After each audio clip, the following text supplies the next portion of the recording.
شروع اللہ کا نام لے کر جو بڑا مہربان نہایت رحم والا ہے۔ حامیم عین سین قاف۔ اللہ غالب و دانا اسی طرح تمہاری طرف ہدایات بھیجتا ہے جس طرح تم سے پہلے لوگوں کی طرف وہی بھیجتا رہا ہے۔ جو کچھ آسمانوں میں اور جو کچھ زمین میں ہے سب اسی کا ہے، اور وہ بلند و برتر ہے، عظیم ہے۔ قریب ہے کہ آسمان اوپر سے پھٹ پڑیں اور فرشتے اپنے پروردگار کی تعریف کے ساتھ اس کی تسبیح کرتے رہتے، اور جو لوگ زمین میں ہیں ان کے لیے معافی مانگتے رہتے ہیں۔ سن رکھو کہ اللہ بخشنے والا مہربان ہے، اور جن لوگوں نے اس کے سوا کارساز بنا رکھے ہیں اللہ ان پر نگراں ہے، اور تم ان پر داروغہ نہیں ہو۔ اور اسی طرح ہم نے تمہارے پاس قرآن عربی بھیجا ہے تاکہ تم اس مرکزی شہر یعنی مکے کے رہنے والوں کو اور جو لوگ اس کے ارد گرد رہتے ہیں ان کو خبردار کرو، اور انہیں قیامت کے دن کا بھی جس میں کچھ شک نہیں خوف دلاؤ۔ اس روز ایک فریق بہشت میں جائے گا اور ایک فریق دوزخ میں، اور اگر اللہ چاہتا تو ان کو یعنی تمام انسانوں کو ایک ہی جماعت کر دیتا، لیکن وہ جس کو چاہتا ہے اپنی رحمت میں داخل کر لیتا ہے، اور ظالموں کا نہ کوئی یار ہوگا اور نہ کوئی مددگار۔ کیا انہوں نے اس کے سوا دوسروں کو کارساز بنا لیا ہے؟ سو کارساز تو اللہ ہی ہے، اور وہی مردوں کو زندہ کرے گا، اور وہ ہر چیز پر قدرت رکھتا ہے۔ اور تم لوگ جس بات میں اختلاف کرتے ہو اس کا فیصلہ اللہ کی طرف سے ہوگا۔ یہی اللہ میرا پروردگار ہے، میں اسی پر بھروسہ رکھتا ہوں اور اسی کی طرف رجوع کرتا ہوں۔ وہی ہے آسمانوں اور زمین کا پیدا کرنے والا، اسی نے تمہارے لیے تمہاری ہی جنس کے جوڑے بنائے اور چوپایوں کے بھی جوڑے بنائے۔ وہ اسی طرح تم کو پھیلاتا رہتا ہے، اس جیسی تو کوئی چیز نہیں، اور وہ سنتا ہے، دیکھتا ہے۔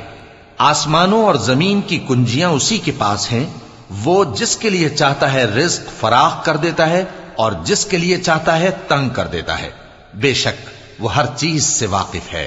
اس نے تمہارے لیے دین کا وہی رستہ مقرر کیا جس کے اختیار کرنے کا نوح کو حکم دیا تھا، اور جس کی اے نبی ہم نے تمہاری طرف وہی بھیجی ہے، اور جس کا ابراہیم اور موسیٰ اور عیسیٰ کو حکم دیا تھا، وہ یہ کہ دین کو قائم رکھنا اور اس میں پھوٹ نہ ڈالنا۔ جس چیز کی طرف تم مشرکوں کو بلاتے ہو وہ ان کو ناگوار گزرتی ہے۔ اللہ جس کو چاہتا ہے اپنی بارگاہ میں برگزیدہ کر لیتا ہے، اور جو اس کی طرف رجوع کرے اسے اپنی طرف کے رستے پر چلا دیتا ہے۔ اور وہ لوگ جو الگ الگ ہو گئے تو علم حق آ چکنے کے بعد آپس کی ضد سے ہوئے، اور اگر تمہارے پروردگار کی طرف سے ایک وقت مقرر تک کے لیے بات نہ ٹھہر چکی ہوتی تو ان میں فیصلہ کر دیا جاتا، اور جو لوگ ان کے بعد اللہ کی کتاب کے وارث ہوئے وہ اس کی طرف سے بڑے بھاری شک میں ہیں۔ تو اے نبی اسی دین کی طرف لوگوں کو بلاتے رہنا، اور جیسا تم کو حکم ہوا ہے اسی پر قائم رہنا، اور ان کی خواہشوں کی پیروی نہ کرنا، اور کہہ دو کہ جو کتاب اللہ نے نازل فرمائی ہے میں اس پر ایمان رکھتا ہوں، اور مجھے حکم ہوا ہے کہ تم میں انصاف کروں۔ اللہ ہی ہمارا اور تمہارا پروردگار ہے، ہم کو ہمارے اعمال کا بدلہ ملے گا اور تم کو تمہارے اعمال کا۔ ہم میں اور تم میں کچھ بحث و تکرار نہیں، اللہ ہم سب کو اکٹھا کرے گا اور اسی کی طرف لوٹ کر جانا ہے۔ اور جو لوگ اللہ کے بارے میں بعد اس کے کہ اسے مومنوں نے مان لیا ہو جھگڑتے ہیں، ان کے پروردگار کے نزدیک ان کا جھگڑا باطل ہے، اور ان پر اللہ کا غضب ہے اور ان کے لیے سخت عذاب ہے۔ اللہ ہی تو ہے جس نے سچائی کے ساتھ یہ کتاب نازل کی اور عدل و انصاف کی ترازو بھی۔ اور تم کو کیا معلوم، شاید قیامت قریب ہی آ پہنچی ہو۔ جو لوگ اس پر یعنی قیامت پر ایمان نہیں رکھتے وہ اس کے لیے جلدی مچا رہے ہیں، اور جو مومن ہیں وہ اس سے ڈرتے ہیں اور جانتے ہیں کہ وہ یقینی ہے۔ دیکھو جو لوگ قیامت میں جھگڑتے ہیں وہ پرلے درجے کی گمراہی میں ہیں۔ اللہ اپنے بندوں پر مہربان ہے، وہ جس کو چاہتا ہے رزق دیتا ہے، اور وہ زور آور ہے، غالب ہے۔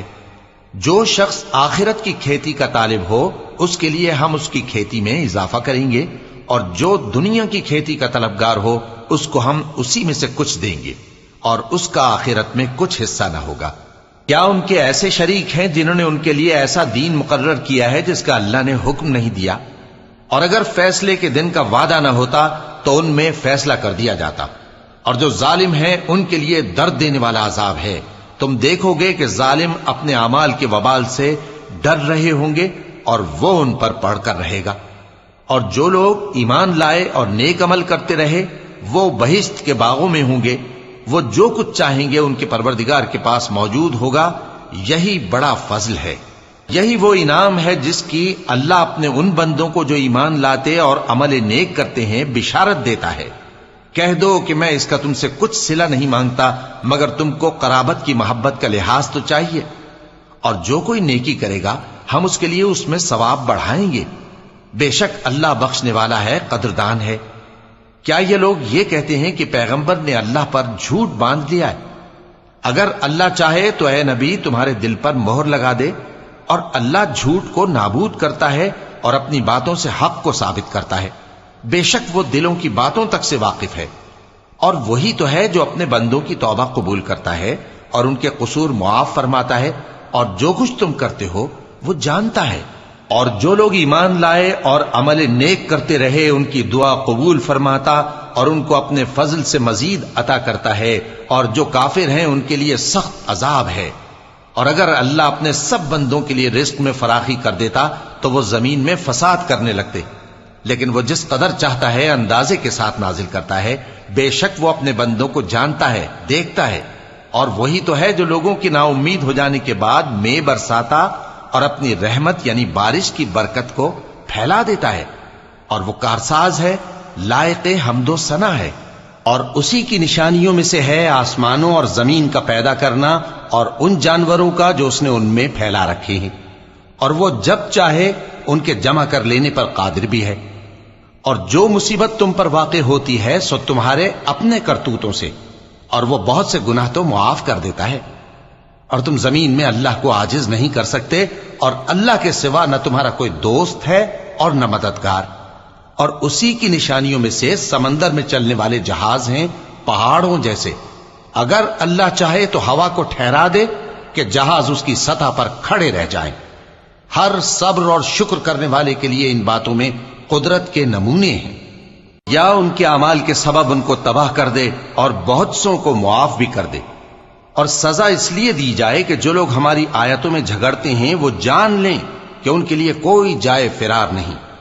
لوگوں، جو مال و متاع تم کو دیا گیا ہے وہ دنیا کی زندگی کا ناپائیدار فائدہ ہے، اور جو کچھ اللہ کے ہاں ہے وہ بہتر اور باقی رہنے والا ہے، یعنی ان لوگوں کے لیے جو ایمان لائے اور اپنے پروردگار پر بھروسہ رکھتے ہیں، اور جو بڑے بڑے گناہوں اور بے حیائی کے کاموں سے پرہیز کرتے ہیں، اور جب غصہ آتا ہے تو معاف کر دیتے ہیں، اور جو اپنے پروردگار کا فرمان قبول کرتے ہیں اور نماز پڑھتے ہیں اور اپنے کام آپس کے مشورے سے کرتے ہیں، اور جو مال ہم نے ان کو عطا فرمایا ہے اس میں سے خرچ کرتی ہیں۔ اور جو ایسے ہیں کہ جب ان پر ظلم و زیادتی ہو تو مناسب طریقے سے بدلہ بھی لیتی ہیں، اور برائی کا بدلہ تو اسی طرح کی برائی ہے، مگر جو درگزر کرے اور معاملے کو درست کر دے تو اس کا بدلہ اللہ کے ذمے ہے۔ اس میں شک نہیں کہ وہ ظلم کرنے والوں کو پسند نہیں فرماتا، اور جس پر ظلم ہوا ہو اگر وہ اس کے بعد انتقام لے لے تو ایسے لوگوں پر کچھ الزام نہیں۔ الزام تو ان لوگوں پر ہے جو لوگوں پر ظلم کرتے ہیں اور ملک میں ناحق فساد پھیلاتے ہیں، یہی لوگ ہیں جن کو تکلیف دینے والا عذاب ہوگا۔ اور جو صبر کرے اور قصور معاف کر دے تو یہ بڑی ہمت کے کام ہیں۔ اور جس شخص کو اللہ گمراہ رہنے دے تو اس کے بعد اس کا کوئی دوست نہیں۔ اور تم ظالموں کو دیکھو گے کہ جب وہ دوزخ کا عذاب دیکھیں گے تو کہیں گے کیا دنیا میں واپس جانے کی کوئی سبیل ہے؟ اور تم ان کو دیکھو گے کہ دوزخ کے سامنے لائے جائیں گے، ذلت سے عاجزی کرتے ہوئے چھپی نگاہ سے دیکھ رہے ہوں گے، اور مومن لوگ کہیں گے کہ گھاٹے میں رہنے والے تو وہ ہیں جنہوں نے قیامت کے دن اپنے آپ کو اور اپنے گھر والوں کو خسارے میں ڈالا۔ دیکھو کہ بے انصاف لوگ ہمیشہ کے دکھ میں پڑے رہیں گے، اور اللہ کے سوا ان کے کوئی دوست نہ ہوں گے کہ اللہ کے سوا ان کو مدد دے سکیں، اور جس کو اللہ گمراہ رہنے دے اس کے لیے ہدایت کا کوئی رستہ نہیں۔ ان سے کہہ دو کہ قبل اس کے کہ وہ دن جو ٹلے گا نہیں اللہ کی طرف سے آ موجود ہو، اپنے پروردگار کا حکم قبول کر لو۔ اس دن تمہارے لیے نہ کوئی جائے پناہ ہوگی اور نہ تم سے گناہوں کا انکار ہی بن پڑے گا۔ پھر اگر یہ منہ پھیر لیں تو ہم نے تم کو ان پر نگہبان بنا کر نہیں بھیجا، تمہارا کام تو صرف احکام کا پہنچا دینا ہے۔ اور جب ہم انسان کو اپنی رحمت کا مزہ چکھاتے ہیں تو وہ اس سے خوش ہو جاتا ہے، اور اگر ان کو انہی کے اعمال کے سبب کوئی سختی پہنچتی ہے تو سب احسانوں کو بھول جاتا ہے۔ بے شک انسان بڑا ناشکرا ہے۔ تمام بادشاہت اللہ ہی کی ہے، آسمانوں کی بھی اور زمین کی بھی۔ وہ جو چاہتا ہے پیدا کرتا ہے، جسے چاہتا ہے بیٹیاں عطا کرتا ہے اور جسے چاہتا ہے بیٹے بخشتا ہے، یا ان کو بیٹے اور بیٹیاں دونوں عنایت فرماتا ہے، اور جس کو چاہتا ہے بے اولاد رکھتا ہے۔ وہ تو جاننے والا ہے، قدرت والا ہے، اور کسی آدمی کے لیے ممکن نہیں کہ اللہ اس سے بات کرے مگر وحی کے ذریعے یا پردے کے پیچھے سے، یا کوئی فرشتہ بھیج دے تو وہ اللہ کے حکم سے جو اللہ چاہے القا کرے۔ بے شک وہ بلند و برتر ہے، حکمت والا ہے۔ اور اسی طرح ہم نے اپنے حکم سے تمہاری طرف روح القدس کے ذریعے سے قرآن بھیجا ہے۔ تم نہ تو کتاب کو جانتے تھے اور نہ ایمان کو، لیکن ہم نے اس کو نور بنایا ہے کہ اس سے ہم اپنے بندوں میں سے جس کو چاہتے ہیں ہدایت کرتے ہیں۔ اور بے شک اے نبی تم سیدھا رستہ دکھاتے ہو، یعنی اس اللہ کا رستہ جو آسمانوں اور زمین کی سب چیزوں کا مالک ہے۔ دیکھو سب کام اللہ کی طرف رجوع ہوں گے اور وہی ان میں فیصلہ کرے گا۔